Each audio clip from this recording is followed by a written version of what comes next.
হাসানুল কিনু, রাশেদ খান মেনন এবং দরবেশ বাবা, ওদের দুঃসময় যাচ্ছে।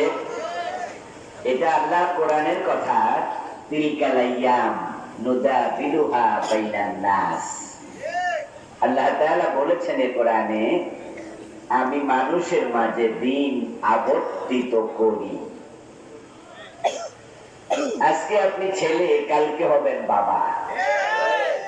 আজকে যে আচরণ করছেন, আপনি বাবা হলে সে আচরণ ফিরে পাবেন, ঠিক না? কামা তাদিনু তুদান, যেমন কর্ম তেমন ফল। ইন্নাকা লা তাজনি মিনাশ শাওকি লিনাবা।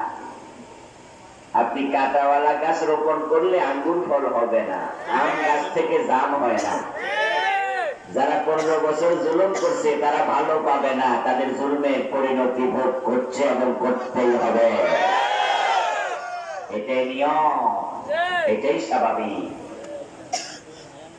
আল্লাহ তাআলা আমাদের উপর করুণা করলেন, তিনি বড় দয়া করলেন। আমরা তো টেনশনে পড়ে গিয়েছিলাম যে এই রাত বুঝি আর পোহাবে না। আমরা ফিলিস্তিন থেকে ভয় পেয়েছিলাম। সে দ্বিতীয় বিশ্বযুদ্ধের পর থেকে আজকের এদিন পর্যন্ত ফিলিস্তিনের রক্ত শুকাচ্ছে না। প্রায় 100 বছর, 1 শতাব্দী কয়দিন পরেই হবে। 100 বছরের মতো সময় ফিলিস্তিনের মুসলমানরা শুধু রক্তই দিচ্ছে। কাশ্মীরের দিকে তাকান, 47 দেশ বিভক্ত হওয়ার পরে 2024 পর্যন্ত কাশ্মীরের মুসলমানদের রক্ত শুকাচ্ছে না। মিশরের দিকে তাকান, মিশরে হোসনি মুবারকের আগে জামাল নাসের, জামাল নাসেরের পর থেকে হোসনি মুবারক হয়ে আজকের সিসি পর্যন্ত 50 বছরের বেশি সময় ইসলাম পন্থীদের রক্ত শুকাচ্ছে না। ওদিকে তাকিয়ে মাঝে মাঝে পার্সোনালি আমিও অনেকটা হতাশ হয়ে যেতাম। বাংলাদেশে জানি কত রক্ত আরো দিতে হয়। মাঝে মাঝে বলেছি, মাতা নাসরুল্লাহ, আল্লাহ তোমার সাহায্য আর কোথায়, কত দূর। কিন্তু শাহজালালের বাংলা, শাহ মাকদুমের বাংলার প্রতি বোঝা যায় আল্লাহর দরদ অনেক বেশি। আমাদের রাত আরো দীর্ঘ হতে পারত, কিন্তু আল্লাহ তাআলা 1.5 যুগ যেতে দেননি, 18 বছর যেতে দেননি। 15 বছরের ভিতরে আল্লাহ তাআলা আলেম ওলামাদের মাথা উঁচু করে আবার নিশ্চিন্তে, নির্বিঘ্নে, নিঃসংকোচে, নির্দ্বিধায় কোরআনের কথা বলার পরিবেশ করে দিয়েছেন। গত 15-16 বছর কোরআনের মাহফিল তাদের অনুমতি ছাড়া হতে তারা দিত না। ছোটখাটো মাহফিলের জন্য তাদের কাছে যাওয়া লাগতো। জেউনুর কাছে যাও, ওসির কাছে যাও, নেতার কাছে যাও, জুতার তলা ক্ষয় হওয়ার উপক্রম হতো। তারপরেও অনেকের অনুমতি মিলত না, মাহফিল চলাকালে বন্ধ করে দিয়েছে, এমন নজির।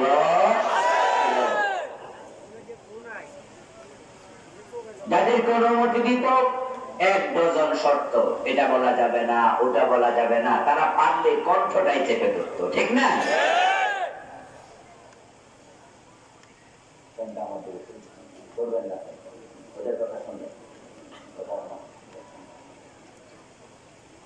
ওরা তো মাইকের স্বার্থ দেখে, হুজুর গাইড বলে যায়, অসুবিধা নেই। বলতেই থাকলে ফ্যান ওই দিক থেকে দিত, তাহলে ফ্যান আওয়াজ, যেহেতু দেওয়া নাই এখন মাইক দেওয়া হয়। মাহফিলের মাঝখানে আর ফ্যান যেন না হয় আমার দিকে।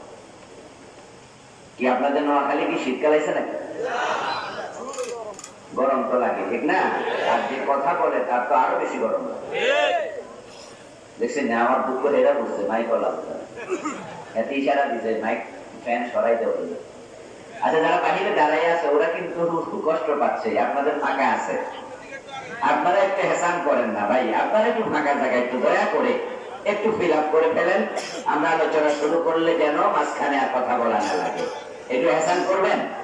একটু দয়া দেখান প্লিজ, একটু আপনার জায়গাটা আপনি ফিল আপ করেন। এই যে ভাইয়ের অনেকে দাঁড়িয়ে আছে, ওনারা বসে যান, একটু সুযোগ করে দেন ভাই, স্বার্থপর হবেন না। একটু জিকির করুন লা ইলাহা ইল্লাল্লাহ। ভাই ফাঁকা টাকা রয়েছে, আপনার আপনি লড়েন না, ফাঁকা হয়ে লাভ কি হলো? কিরে ভাই, ওরা কি উড়াল দিতে পারবে না তো এসে? আপনারা আগালে পিছনে ফাঁকা হবে, যার সামনে ফাঁকা আসছে দয়া করে আগে। লা ইলাহা ইল্লাল্লাহ, লা ইলাহা ইল্লাল্লাহ মুহাম্মাদুর রাসূলুল্লাহ। আমি বলতেছিলাম এই মাহফিলটা যদি 5ই আগস্টের আগে হতো তাহলে কি অনুমতি ছাড়া করতে পারত? এলাকার নেতাদের অনুমতি কমপক্ষে দিতে হবে, ওই থানাতে নাও দেওয়া লাগে, কমপক্ষে নেতাদের গ্রিন সিগন্যাল লাগবে। কিন্তু দেখেন, যারা আমাদেরকে এইভাবে অনুমতির যাতা করে পৃষ্ঠ করেছে, আমাদেরকে পদপিষ্ঠ করার মতোই তারা অনুমতির যাতা করে পৃষ্ঠ করেছে। আচ্ছা আপনারা বলুন তো, জমিনের মালিক কি তারা নাকি আল্লাহ? আচ্ছা জমিনে আলেমরা কথা বলে কার? কোরআন কার কালাম? তো জমিন আল্লাহ, কোরআন আল্লাহর, আল্লাহর কোরআনের কথা আল্লাহর জমিনে বলতে তাদের অনুমতি নিতে হবে, এটা তো বড় জুলমের কথা, ঠিক না? বাড়ি আপনার দখল করলাম আমি, এটা কি হয়? জমিন আল্লাহ, তারা দখল করে কেন? 2007-এর আগে, এর আগে 71 থেকে দীর্ঘ সময় মাহফিল করতে সচিব, ডিসি, এসপি, ওসি ওদের অনুমতি লাগবে। 2007-08-এর আগে মানুষ এটা জানতই না, প্রয়োজন ছিল না, তারা এসে গাইড করছে। আলহামদুলিল্লাহ, তাদের চলে যাওয়ার পরে 5ই আগস্টের পর থেকে যত মাহফিল হয় তাদের করে দেওয়া আইন নিজে নিজে স্থগিত হয়ে গেছে, এখন অনুমতির কোন প্রয়োজন আর। আল্লাহর এই জমিনকে কোরআনের জন্য উন্মুক্ত করেছেন কে? এটা আমাদের প্রতি আল্লাহর দয়া, আলহামদুলিল্লাহ। আর যারা আমাদের কণ্ঠ চেপে ধরেছে, আল্লাহ তাদের উপর এতটাই রাগ করলেন, তাদেরকে দেশে থাকতে দিলেন না, পালাতে বাধ্য করলেন। এমন ভাবে পালাতে বাধ্য করলেন যে নিজের রান্না করা খাবার খেয়ে পালাতে পারে নাই। তাদের আত্মীয়, তাদের নিয়োগ করা সেনাবাহিনীর প্রধান বলে, ম্যাডাম 45 মিনিটের বেশি কিন্তু নাই, তাড়াতাড়ি পালা।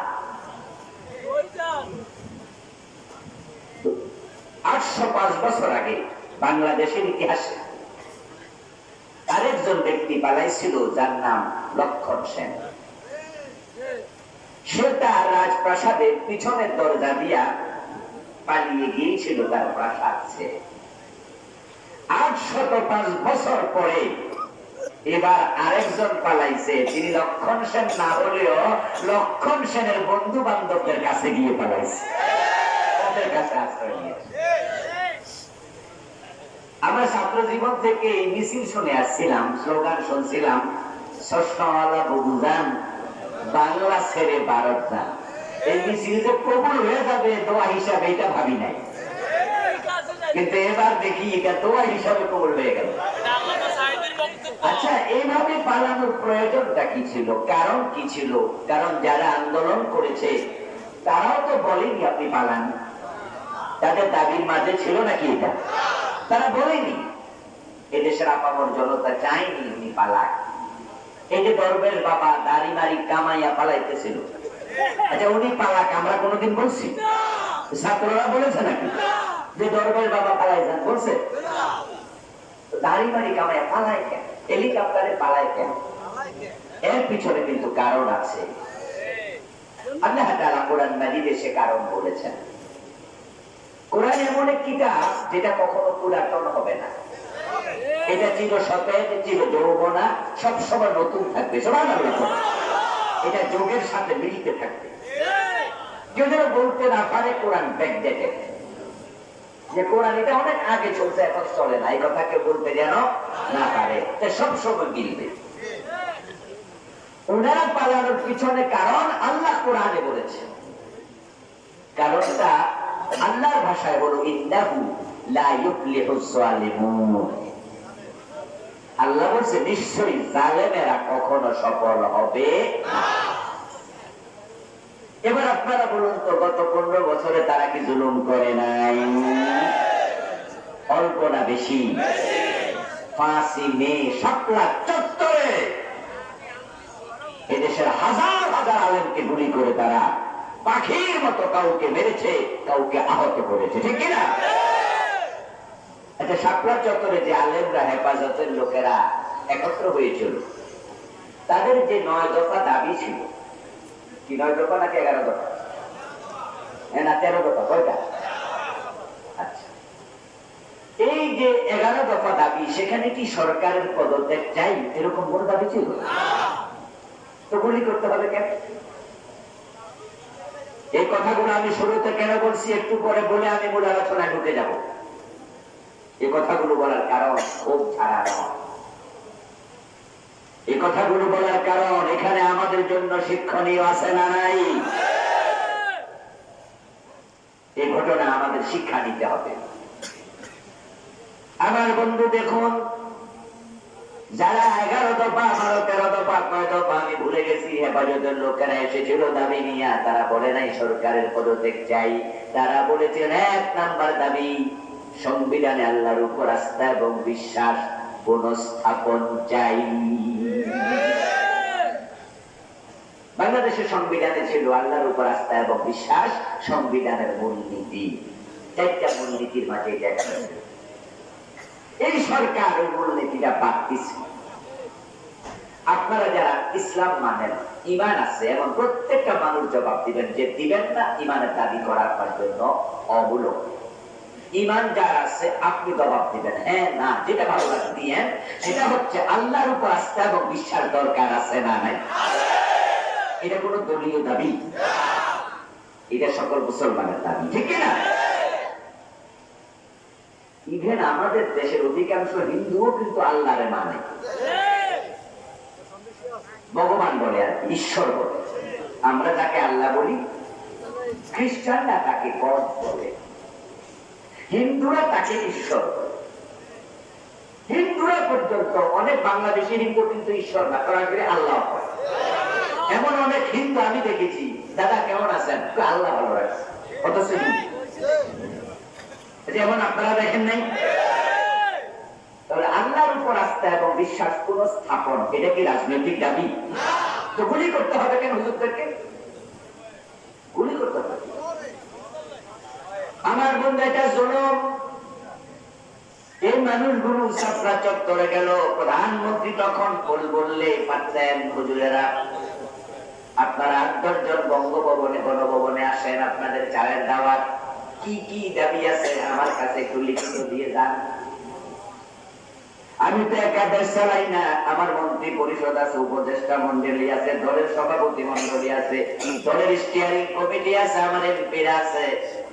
আপনারা দাবিগুলো লিখিত দিয়ে যান, 1 কাপ চা খাইয়া যান, এগুলো আমি বিবেচনা করব, করে যা বাস্তবায়ন করা দরকার আমি ওয়াদা দিলাম করব। তাহলে তো হেফাজতের হুজুররা সবাই বাড়ি চলে যেত, কোনো ঝামেলা হওয়ার কথা না। কিন্তু তিনি দাওয়াত দিলেন না, বরং গুলি চালাতে বললেন। যাদের বিবেক সামান্য আছে, মরে যায় নাই, তারা বোঝে শাপলা চত্বরে যে হুজুরদের বুকে গুলি চালাইলো, পুলিশ কি নিজে নিজে চালাইছে না উপর থেকে অর্ডার হয়েছে? যিনি অর্ডার দিলেন তিনি দেশ ছেড়ে পালাতে হয়েছে। আল্লাহ জালেমকে কখনো সফল হতে। আল্লামা সাইদি রাহিমাহুল্লাহ 13টা বছর আল্লামা সাইদিকে জেলখানার ভিতরে তারা রাখলো। যাদের সামান্য বুঝ আছে তারা একটু জবাব দিয়েন।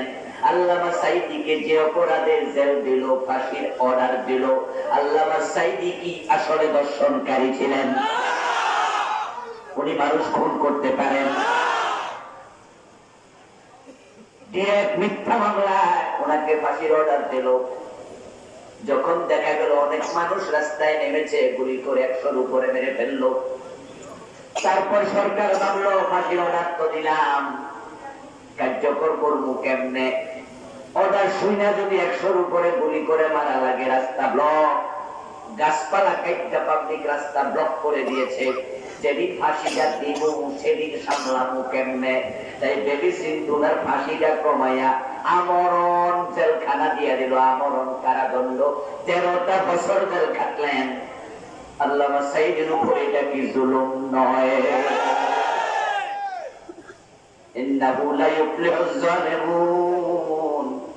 আমার আল্লাহ 1450 বছর আগে বলছে, শোনো, জালেমরা কখনো সফল হবে না।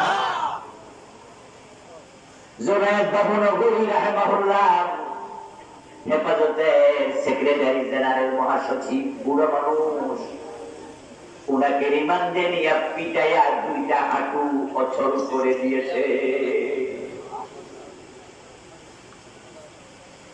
অবস্থায় দেশে আলেম ওলামারা মাইর খায় নাই, জেলে যায় নাই, বড় বড় আলেম খুব একটা বাদ নাই, প্রতিদিন মাইর খাইতো, জেলে যেত, টেনশন। এক সময় প্রবাদ ছিল চোরের মনে পুলিশ, আর গত 15 বছরে প্রবাদ উল্টে গেছে, আলেম ওলামাদের মনে পুলিশ। ঠিক না?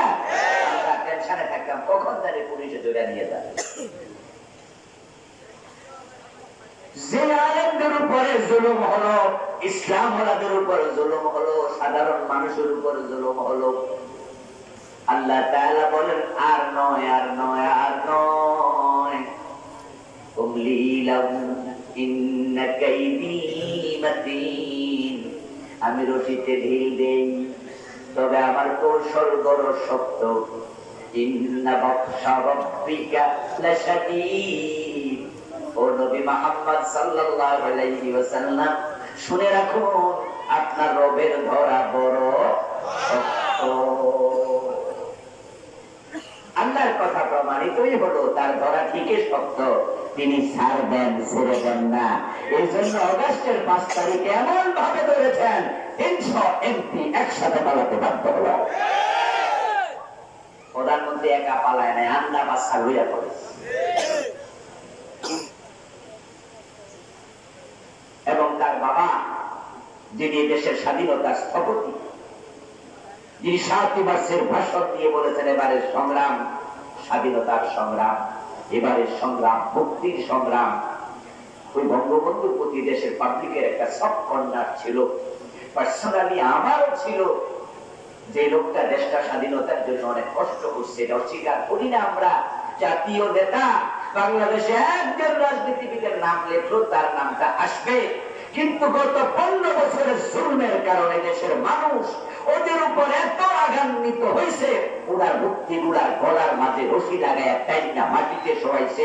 শুধু শোয়ায় নাই, ভিডিওতে দেখলাম কিছু মানুষ মাথায় উঠে প্রস্তাব করে দিয়েছে। করেনি? আপনারা দেখেননি? এটা ওদের প্রাপ্য রেজাল্ট, তাদের উপর এটা আল্লাহর গজব। 15টা বছর তারা আমাদেরকে দেশের 2য় শ্রেণী নাগরিক বানিয়ে ফেলেছে। তারা জমিনের মালিক হয়ে গিয়েছিল, আমরা ভাড়াটিয়ার মতো ছিলাম। মনে হয় শ্বশুর বাড়িতে আমরা ঘর জামাই, আমাদের কোন শিকড় নাই। তারা শ্বশুর পক্ষ হয়ে বসেছিল, এই জন্য আল্লাহ রেগে গেলেন, প্রকাশ করলেন যে না, আর নয়। এমন ধাক্কা দিলেন, এক ধাক্কায় সব শেষ। এখন বাংলাদেশের কোথাও দাঁড়াইয়া পরিচয় দেওয়ার সাহস করে না। গত 3 দিন 2 দিন আগে সাপলা সদরের দিকে যাইতেছিল, আবার সে 0 পয়েন্টে ফটে দৌড়ে ফিরে নিয়েছে। ঠিক না? জাতি এখন রাস্তায় উঠতে দেয় না। এখন পুরা বাংলাদেশ, টোটাল দেশের আবহাওয়াটা ইসলামের পক্ষে। ঠিক কিনা? কিন্তু হ্যাঁ, আমরা কিছু সমন্বয়হীনতা দেখছি। সরকার যারা চালাচ্ছে ডক্টর ইউনূসের নেতৃত্বে, তারা কিছু নতুন নতুন উপদেষ্টা নিচ্ছে। সেখানে আমরা কিছুটা সমন্বয়হীনতা দেখছি, অশনি সংকেত দেখছি। গতকালকে 3 জন শপথ করেছে, তার মাঝে একজন সিনেমার পরিচালক, নাটকের পরিচালক আছে, যিনি সরাসরি শাহবাগী নাস্তিকদের পক্ষে ভূমিকা রেখেছেন, যিনি সিনেমা বানান, নাটক তৈরি করেন, স্বামী স্ত্রী দুজনে মিলে এদেশের যুব সমাজ বিধ্বংসী, চরিত্র বিধ্বংসী কাজ করে যাচ্ছেন দীর্ঘদিন ধরে। এমন একজন সারওয়ার ফারুকী নামের ব্যক্তিকে উপদেষ্টা বানাতে হবে কেন? এই দেশে কি ডানপন্থী বুদ্ধিজীবীর আকাল যাচ্ছে, অভাব পড়েছে? আমরা ইউনূস সাহেবকে, ডক্টর ইউনূসকে বলতে চাই, এই জাতি আপনাকে সম্মানের সাথে এনে প্রধান উপদেষ্টার জায়গায় বসিয়েছে। ছাত্র জনতা বিপ্লবে রক্ত দিয়েছে, ডানপন্থীরা রক্ত দিয়েছে, আলেম ওলামারা রক্ত দিয়েছে, যারা শাহবাগের নাস্তিকদের পক্ষ নিয়েছে, এই জাতীয় রাম এবং বামদেরকে উপদেষ্টা বানানোর জন্য ছাত্ররা রক্ত দেয় নাই। কারো উপদেষ্টা হবে বিষয়ে আগে রুকিনওয়াক করুন, হোমওয়ার্ক করুন। যারা ডানপন্থী ইসলামপন্থী তাদের সাথে পরামর্শ করুন। এই দেশে অনেক বিজ্ঞজন প্রাজ্ঞজন আছে, যাদেরকে উপদেষ্টার চেয়ারে বসালে মানুষ বুঝবে দেশটা ঠিকঠাক চলছে। কিন্তু যদি এমন কেউ আসে যারা কথিত স্বৈরাচারের সাথে আগে সম্পৃক্ত ছিল, নাস্তিকদের সাথে সম্পৃক্ত ছিল, রাম বামদের পক্ষে ছিল, তাহলে ছাত্র জনতা প্রয়োজনে আবার বিপ্লবের নাম করবে। আমরা তাদের পক্ষ হয়ে প্রয়োজন রাস্তায় আবার নামতে বাধ্য হব। আসল প্রিয় ভাইয়েরা, যে আল্লাহ তাআলা আমাদেরকে অবারিত একটি সুযোগ দিলেন, আমরা সবাই মিলে আলোচনার শুরুতে মন প্রাণ উজাড় করে অন্তরের সবটুকু শ্রদ্ধা এবং ভালোবাসা দিয়ে আমাদের সে মনিব আল্লাহ তাআলাকে একটিবার শুকরিয়া জানাই, কৃতজ্ঞতা জানাই, কালিমাতুশ শুকর করি, আলহামদুলিল্লাহ। প্রিয় দিনী ভাইয়েরা, আমি আপনাদের সম্মুখে পবিত্র কোরআন মাজিদ থেকে সূরাতুন নহলের 106 নম্বর আয়াতে কারিমা তিলাওয়াত করেছি। প্রিয় নবীজি সাল্লাল্লাহু আলাইহি ওয়াসাল্লামের পবিত্র মুখনিসৃত একখানা ছোট্ট হাদিসে নববী পাঠ করেছি। আল্লাহ তাআলা তৌফিক দান করলে এখান থেকে কিছু কথা বলবো ইনশাআল্লাহ।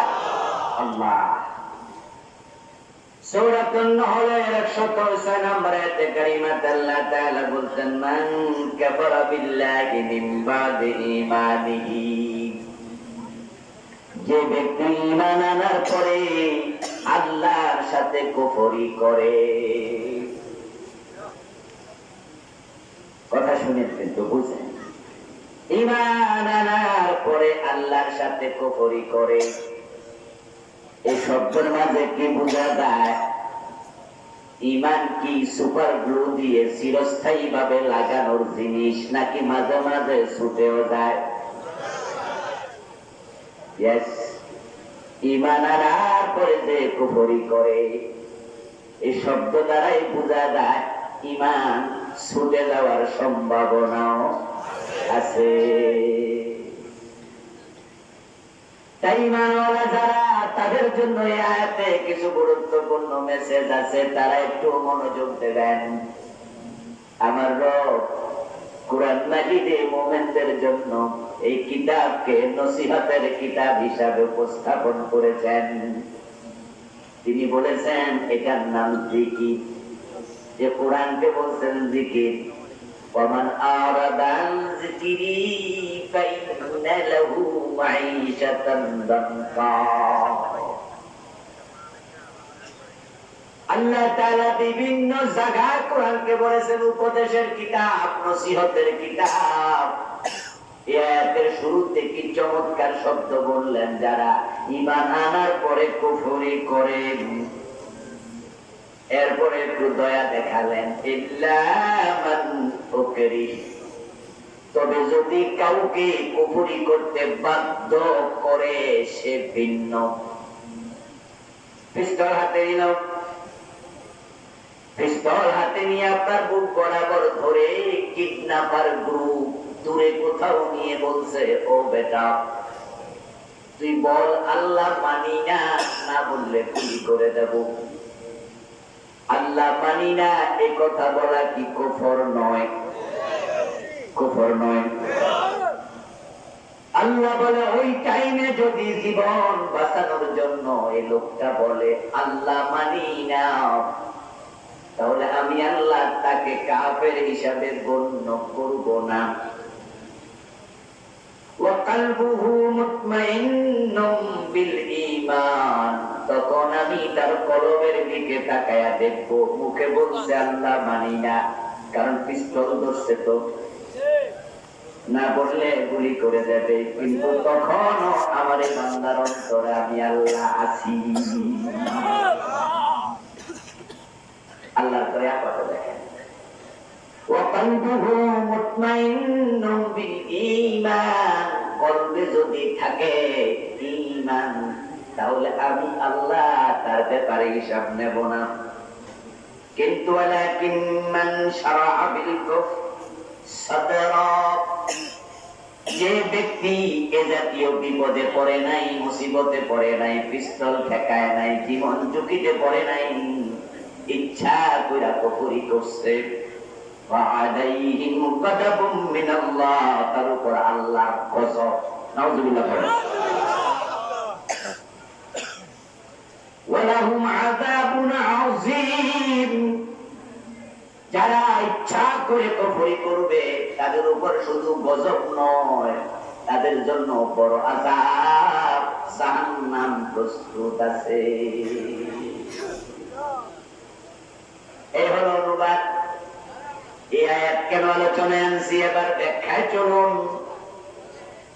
আবার দোস্ত, লোভে পড়ে দুনিয়ার পার্সোনালিটি, ব্যক্তিত্ব, আত্মসম্মানের কারণে কুফরি করবে, ক্ষমতার লোভে, অর্থের লোভে কুফরি করবে, শিরিক করবে, এমন মুসলমানের সন্তান আছে।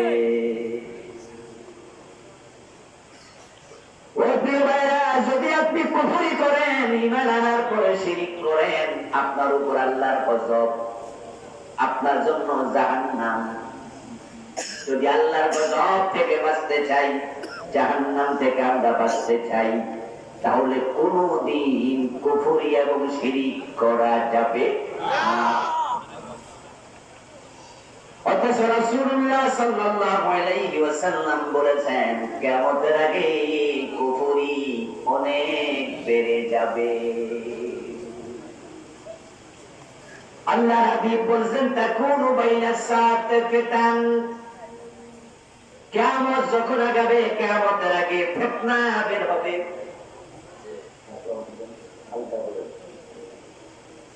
তাকুনু বাইনাস সাআতি ফিতানুন, কিয়ামতের আগে ফিতনা হলো, ফিতনার বহুবচন, অনেক ফিতনা বের হবে। যেমন সূর্য ডুবে গেলে চারদিক থেকে আধার দেখে আসে, অন্ধকার নেমে আসে, কিয়ামতের আগে ডানে বামে সামনে পিছে সব দিক থেকে ফিতনা বের হবে। ওই ফিতনার সময় রেজাল্ট কি হবে? ইউসবিহু ফীহা আর-রাজুলু মুমিনান ফায়ুমসি কাফিরা, ওই ফিতনার যুগে মানুষ সকাল বেলায় মুমিন থাকবে, সন্ধ্যা বেলায় কুফরি করে কাফের হয়ে যাবে। ওয়ায়ুসবিহু মুমিনান ফায়ুমসি কাফিরা, সন্ধ্যা বেলায় মুমিন থাকবে, সকাল বেলায় কাফের হয়ে যাবে। وَيَبِيعُ أَقْوَامٌ دِينَهُمْ بِعَرَضٍ مِنَ الدُّنْيَا, ওই ফিতনার যুগে মানুষ দুনিয়ার টাকা পয়সা ক্ষমতার লোভে পড়ে দিন বিক্রি করে দেবে। এই হাদিস দ্বারা বোঝা যায় কিয়ামতের আগে কুফরি বৃদ্ধি পাবে। এবার আপনাদের কাছে একটু জানতে চাই, কিয়ামত কি দিন দিন পিছাচ্ছে না আগাচ্ছে? সবাই একমত তো? কিয়ামত কি আগাচ্ছে? তাহলে কুফরি কমবে না বাড়বে? আচ্ছা, কুফরি রাসূলুল্লাহর জামানায় কি ছিল না?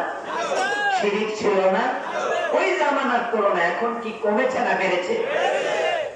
আচ্ছা, যদি বেড়ে যায়, সে কুফরিতে পড়ার সম্ভাবনা আমাদেরও আছে না নাই? Yes. ও দোস্ত, আল্লাহর নবীগণ ইমান নিরাপদ নয়, কারো ইমানের কোন নিশ্চয়তা নাই, শুধু নবীদের ইমানের নিশ্চয়তা আছে। কারণ নবীদেরকে মাসুম বলে, তাদেরকে হেফাজত করেছেন সরাসরি আল্লাহ। এজন্য কোন নবী কখনো কুফরি করার সম্ভাবনা নাই। এখানে নবী আছে নাকি কেউ? তাহলে নবী ছাড়া যারাই আছে তাদের কুফরি করার সম্ভাবনাও আছে। আমি আপনি হুজুর সব হাটাজারি মাদ্রাসার প্রিন্সিপাল, ঢাকা আলিয়ার প্রিন্সিপাল, তামিল মিল্লাতের প্রিন্সিপাল, বাইতুল মুকাররমের খতিব, কাবার ইমাম, কাবার খতিব, বাইতুল মুকাদ্দাসের খতিব, কেউ যেহেতু নবী না, তাই তাদের কারো ইমানের কোন নিরাপত্তার গ্যারান্টি নাই। তাই সাবধান হবেন, সাবধান। অথচ বাংলাদেশের লোকেরা ইমানের ব্যাপারে সবচেয়ে বেশি গাফেল, তাই তারা আস্তে আস্তে কুফরি করে। এই বইটা আমি লিখেছি কিছুদিন আগে, এটা তাদের 56টা কুফরি লিখছি। আশ্চর্য হবেন, এমন কুফরি সমাজে অ্যাভেলেবেল। ইমান যে আপনার নাই আপনি বুঝেনি না, এটা যে কুফর আপনি বুঝেনি না।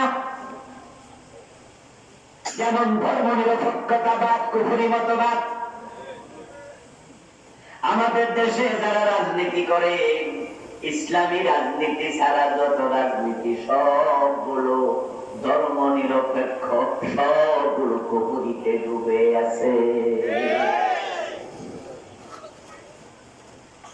ইসলামী রাজনীতির বাহিরে যত রাজনীতি, আমি দলের নাম কইলাম না, সব গড় হত্যা করে দিলাম, সবগুলো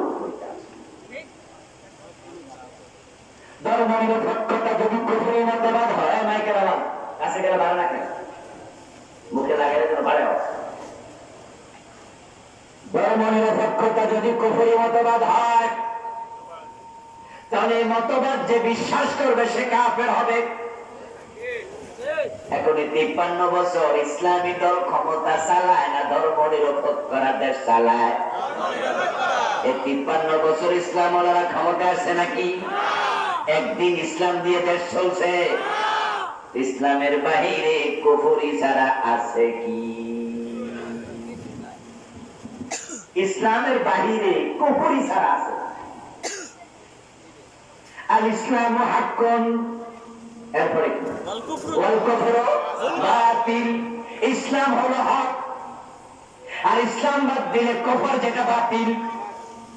রাস্তা মাত্র দুটা, তৃতীয় কোন রাস্তা নাই। ফারিকুন ফিল জান্নাতি ওয়া ফারিকুন ফিস সাঈদ। রাস্তা একটা গেছে জান্নাতের দিকে, আরেকটা মাত্র আছে, ওইটা গেছে কই? এই দুই রাস্তার মাঝখানে তৃতীয় কোন রাস্তার নাই। কি পরিমাণ মানুষ যে কাফের আপনি কল্পনা করতে পারবেন না। এজন্য প্রিয় নবীজি সাল্লাল্লাহু আলাইহি ওয়াসাল্লাম 1450 বছর আগে বলেছেন, ইয়াতি আলান নাসি জামানুন ইয়াজতামিউনা ফিল মাসাজিদ লাইসা ফীহিম মুমিনুন। এমন একটা জামানা আসতেছে, আসবে, যে জামানার মানুষগুলো জামাতের সাথে মসজিদে নামাজ পড়বে, অথচ ওই মসজিদে একটারও ইমান থাকবে না, সবগুলো বেঈমান কাফের, অথচ নামাজ পড়ে 5 ওয়াক্ত। এমন একটা জামানা আসবে, আমার রাসূলের কথা মিথ্যা হবে না। এবার আপনাদের আইডিয়াটা একটু শুনবো, বলুন তো সে জামানা কি আসবে না এসে গেছে? এসে গেছে। কুফরের জামানা। ও প্রিয় ভাইরা, কুফরি করলে ইমান যায়, এটা ইমানের বিপরীত। এখন মানুষ কুফরি করবে কেন? কুফরি করবে মানুষ 3 কারণে। মূলত 1 নাম্বার কারণ, আল্লাহ মাফ দিছে, সেটা হলো বাধ্য হয়ে যদি কেউ কাউকে মেরে ফেলার জন্য তলোয়ার হাতে নেয়, পিস্তল ঠেকায়, তাহলে সে কুফরি করতে পারে জান বাঁচানোর জন্য। এটা যদি হয় তার অন্তরে ঈমান আছে, তাই আল্লাহ এই কুফরিকে মাফ দিয়ে দেবেন। ইল্লা মান উকরিহা, এই ঘোষণা আল্লাহ নিজে দিয়েছেন। আল্লাহ না করুক, যদি আমাদের এখানে আমরা আজকে যারা আছি, এখান থেকে কাউকে যদি কিডন্যাপাররা পৃথিবীর কোন এক দেশে বেড়াইতে গেছেন, যে দেশে অধিকাংশ হিন্দু, বৌদ্ধ, কাফের, এমন দেশ আছে না?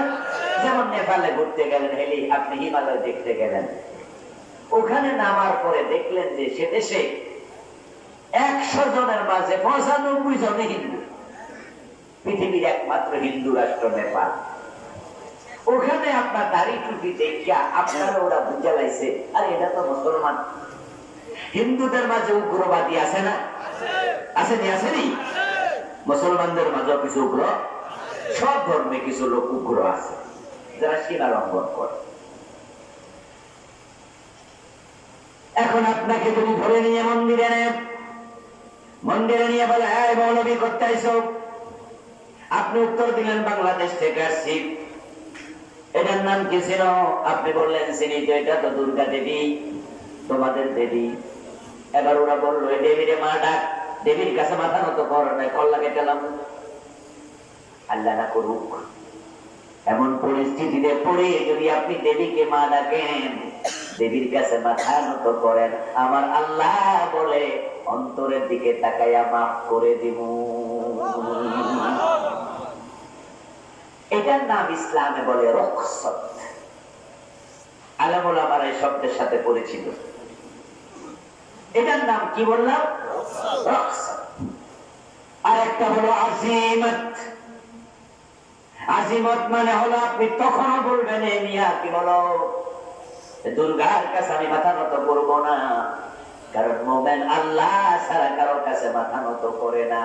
তারা যদি আপনারে বলে কেটে ফেলবো, আপনি তখন বলবেন থাকলে শহীদ হতে রাজি। যদি আপনি তখন বলে দেন যে না, আমার গুলি করবা, আমি মাথা নত করবো না, আমার কল্লা কাটবা, দুর্গার কাছে মাথা নত করবো না, আমি কুফরি করবো না, আমার মেরে ফেলো, এটার নাম হলো আজিমত। এটার নাম কি?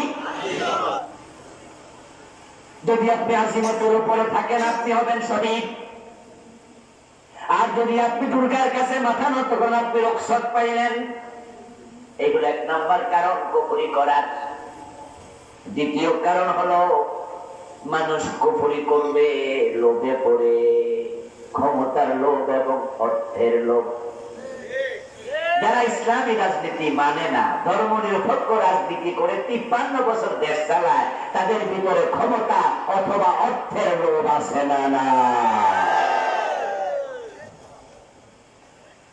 আচ্ছা, কোরআন মুসলমানের সংবিধান, এ নিয়ে কারো কি দ্বিমত আছে?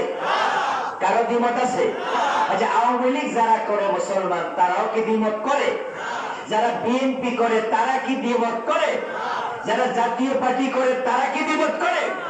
দেখবেন আওয়ামী লীগের এমপি, বিএনপির এমপি, জাতীয় পার্টির এমপি, বড় বড় নেতারা, তারাও বিভিন্ন মাহফিলে বলে কোরআন মুসলমানের সংবিধান। এ বিষয়ে কিন্তু কোন দল দ্বিমত করে না। এবার বলুন তো, যারা এই কথাটা বলে তারা কি কোরআন দিয়া 53 বছর দেশ চালাইছে? এখানে আর কোরআন মানে না, এটা হলো লোভের কারণ। কোরআন দিয়ে দেশ চালাইলে তো চুরি করতে পারবে না, চুরি করলে হাত কেটে দেওয়া হবে। কোরআন দিয়ে দেশ চালালে তো আর আপনার কাদিখা খাওয়া যাবে না, তিয়ারের গম মারা যাবে না। কোরআন দিয়ে দেশ চালাইলে দেশের টাকা লুটপাট করে কানাডায় বেগম পাড়া বানানো যাবে না। আমাদের 53 বছর যারা দেশ চালাইছে, এই 53 বছরের বড় বড় দলগুলোর নেতাদের, কর্মীদের সিনেমা হল আছে না? নাই। আচ্ছা, কয়জন হুজুরের সিনেমা হল আছে? ইসলাম ওয়ালাদের সিনেমা হল নাই, থাকে না, এটা হয় না। তো যারা সিনেমা হলের মালিক, তারা 3 দলের 1 দলের কর্মী নেতা হবে। তারা কোরআনকে সংবিধান বলে, কিন্তু কোরআনের আইনে দেশ চালায় না। কারণ তাদের লোভ আছে, তারা জানে কোরআনের আইনে দেশ চললে সিনেমা হল থাকবে না। কোরআনের পক্ষে আসলে লোক তাদেরকে বাধা দেয়, ক্ষমতার লোভ, অর্থের লোভ বাধা দেয়। কিন্তু তারাও বুঝে কোরআন সংবিধান। রাসূল মুহাম্মদ সাল্লাল্লাহু আলাইহি ওয়াসাল্লাম 10 বছর মদিনার প্রেসিডেন্ট ছিলেন। ওই 10 বছর তিনি মন মতো দেশ চালাইছে না কোরআন মতো? এটাকে আমাদের দেশের ওই নেতারা জানে না। তো তারা 53 বছর কোরআন দিয়ে কেন দেশ চালাইলো না? উত্তর একটা, তাদের ক্ষমতা এবং অর্থের লোভের কাছে পরাজিত হইয়া তারা আল্লাহর কোরআনের বিপরীতে ব্রিটিশ আইনে চালায়, কুফরি করছে লোভের কারণেই। ধর্মনিরপেক্ষতা কুফর, ব্রিটিশ আইন কুফর, কুফরি করছে লোভে পড়ে।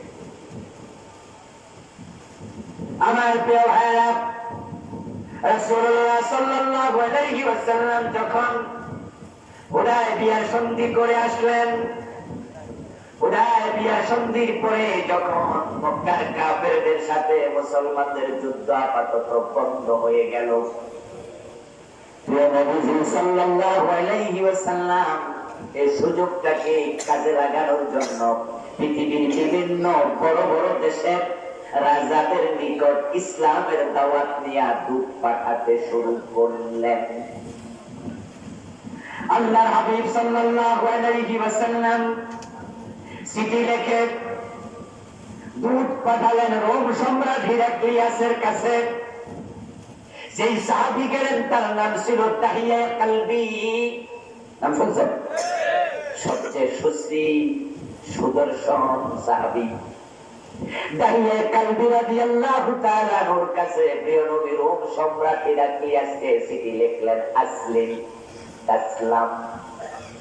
ও হিরাক্লিয়াস, ইসলাম গ্রহণ করো, শান্তিতে থাকতে পারবা দুনিয়া এবং আখিরাতে। আল্লাহর হাবিবের দাওয়াত নিয়ে চিঠি নিয়ে হিরাক্লিয়াসের কাছে চলে গেলেন হযরত তাহিয়াতুল কালবি রাদিয়াল্লাহু তাআলা গিয়ে চিঠিটা হাতে দিলেন। রোমের সম্রাট দাহিয়া কালবির চিঠি হাতে দিলেন, খুলে তেলাওয়াত করলেন। আরবি জানে এমন একজন লোকের মাধ্যমে ওই চিঠি পড়লেন, পড়ে শুনলেন আল্লাহর নবীর দাওয়াত। এটা শোনার সাথে সাথে রোম সম্রাটের অন্তরে ওই চিঠির প্রভাব ডিরেক্ট পড়লো এবং তিনি ভাবলেন চিঠির ভাষাই প্রমাণ করে এই ভাষা আল্লাহর নবী ছাড়া কারো হতে পারে না। তাহিয়া কালবি তখন আপনার রোম সম্রাট হিরাক্লিয়াস তখন বললেন, ও রোমের নেতারা, তোমরা তো এখানে আসো, গোয়েন্দা বিভাগের লোকেরাও এখানে আসো, আরব থেকে ব্যবসা বাণিজ্য করার জন্য আমাদের রোমে কোন ব্যবসায়ী কাফেলা আছে নাকি যাদের বাড়ি মক্কার পাশাপাশি? যদি থাকে তাহলে আমি হিরাক্লিয়াসের দরবারে তাদেরকে একটু দাওয়াত দিয়ে নিয়ে আসো। গোয়েন্দা সংস্থার রিপোর্ট দিল, হুজুর আবু সুফিয়ান নামে একজন ব্যক্তি একদল লোক নেতৃত্বে লইয়া এদেশে এসেছে তার ব্যক্তিগত কাজে। ওর বাড়ি একবারে মক্কায়। যে মুহাম্মদ ইবনে আব্দুল্লাহ আপনার কাছে চিঠি লিখছে নবী দাবি করে, উনি ওর আত্মীয় লাগে, একবারে কাছাকাছি লোক। হিরাক্লিয়াস বলল, তাই নাকি? তাহলে ওনাকে নিয়ে আসো তো। আবু সুফিয়ান রাদিয়াল্লাহু তাআলা আনহু তিনি পরে মুসলমান হয়েছেন। এই জন্য আবু সুফিয়ানের পরে রাদিয়াল্লাহু তাআলা আনহু বললাম, তখনও তিনি কাফের। আবু সুফিয়ানকে দাওয়াত দিয়ে হাজির করা হলো। হিরাক্লিয়াস দাহিয়া কালবিকে এক পাশে দাঁড় করাইয়া, আবু সুফিয়ানকে এক পাশে দাঁড় করাইয়া নিজের চেয়ারে বসে কিছু প্রশ্ন করলেন। আবু সুফিয়ান, এই যে আমার কাছে চিঠি নিয়ে আসছে দাহিয়া, এই চিঠিটা যিনি লিখছেন তার নাম হলো মোহাম্মদ, বাবার নাম আব্দুল্লাহ। এই চিঠির মাঝে তিনি নিজেকে নবী দাবি করেছেন এবং তিনি আমাকে কালেমা পড়ার জন্য, মুমিন হওয়ার জন্য দাওয়াত দিয়েছেন। আমি তার ব্যাপারে কিছু প্রশ্ন করব, তুমি প্রশ্নগুলোর যথাযথ সত্য জবাব দিও। আর সেখানে উপস্থিত অন্য অন্য লোক যারা ছিল তাদেরকে হিরাক্লিয়াস বলতেছে, আবু সুফিয়ান যদি কোনো মিথ্যা জবাব দেয় তাহলে তোমরা তার কথার প্রতিবাদ করিও, কোনো মিথ্যাকে তোমরা প্রশ্রয় দিও না। এবার আবু সুফিয়ানকে তিনি প্রশ্ন করতে থাকলেন। আবু সুফিয়ান প্রশ্নের জবাব দিতে থাকলো। সেই বুখারীতে লম্বা হাদিস এসেছে। জবাব যখন শেষ হয়ে গেল, এবার হিরাক্লিয়াস বলতেছে, আমি জবাব শুনে এবং ওই মুহাম্মাদের চিঠি পড়ে বুঝেছি নিশ্চয় সে আল্লাহর নবী। না না, সুবহানাল্লাহ হইল না। এতগুলো মানুষ সুবহানাল্লাহ জোরে বলা যায় না? হ্যাঁ, বুঝবেন আমার আলোচ্য বিষয় হলো কুফরি মানুষ কেন করে? লোভে, লোভে অর্থ এবং ক্ষমতা। 53 বছর যারা দেশ চালাচ্ছে তারা জানে নবী মুহাম্মদ কোরআন দিয়ে চালাইছে। জানে না তা নয়, তারা জানে কোরআন সংবিধান, তারা জানে ইসলামে আছে শান্তি। কারণ 92 জন তো মুসলমান শতকরা, জানার পর ইসলাম মানে না, ক্ষমতার লোক তাদেরকে কাফের বানিয়ে রাখছে, কুফরিতে ফেলে দিয়েছে। সেখান থেকে উঠে আসা দরকার আছে না? তাদের মাঝে আপনারা অনেকে আছেন ওই দলের ভোটার, ওদের সাপোর্টার আছেন না? ইসলামী দলকে ভোট দেন না, তাদের পক্ষে কাজ করেন না, অথচ আপনিও নামাজি, আপনিও হাসি, আপনিও গাছি। কান খুলে শুনুন, আপনি নামাজি কিন্তু তাদের সাথে থাকলে আপনি কাফের নামাজি। কারণ ধর্ম নিরপেক্ষতা কুফরি, কোন সন্দেহ নাই। ধর্ম নিরপেক্ষতা কি আমি একটু পরে বলবো। অনেকে তো বোঝেনি না, বলেন আমি ধর্ম নিরপেক্ষ কই? না, আমি তো ধর্মের পক্ষে। কারণ আপনি সেকুলারিজম বোঝেন না কিন্তু বলতেন, আপনি সেকুলারিজম বোঝেন না কিন্তু সাপোর্ট করেন। আচ্ছা, না বুঝা বিষ খাইলে কোনো অসুবিধা নাই, ঠিক না? আছে, আছে। হ্যাঁ, আমাদের কাছে তালাকের মাসলা জানার জন্য অনেক আসে।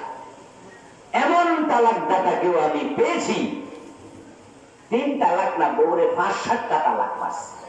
বলো হুজুর মেজাজ খারাপ আছিল তো রাগ উঠছে, তালাক বন্যা দিছি না হুজুর, 8-10টা মিস হল। তা আমি বললাম যে ভাই তাহলে আপনি কি চান, এখন কি চান? সত্য কথা বলছি ভাই, আমার কাছে মাসলা নিতে এসে বলো হুজুর রাগ উঠছিল তো বলছি না, 8-10টা মিস হইল। আমি এখন কি চান? বলো হুজুর এই বউ আসলে এত খারাপ না, ওই দিন একটু মেজাজ টেজাজ খারাপ করে লাগছিল তো, এখন আমি এই বউ নিয়ে ঘর করতে চাই। আমি বললাম যে ভাইজান একজন বউ তার স্বামীর কাছে কয়টা তালাক পায়? বলো যে 3টা। তা আপনি তো কইছেন গণেন মনেন নাই, এর মানে কয়টা দিচ্ছেন? গণ 10টা হবো, তো আপনার কাছে কি তালাক আর পাইব? কয় না। তো তালাক দিলে বউ হালাল থাকে? কয় না। তো এখন আসছেন কেন? হুজুর তালাক যে 3টা দিলে তালাক হয়, এই তো জানি না, 8-10টা তো আরো। হুজুর আমি জানতাম যে বউ তালাক দিতে হলে তালাক নামায় ডিভোর্স পেপারে সাইন করা লাগে। আমি তো সাইন করি না, আমি তো রাজকে তালাক মুখে না দিছি, মুখে দিলে যে তালাক হয় হে মাসলাই তো জানি না। আচ্ছা, শরীয়তের বিধান কি উনি না জানার কারণে চেঞ্জ হয়ে যাবে?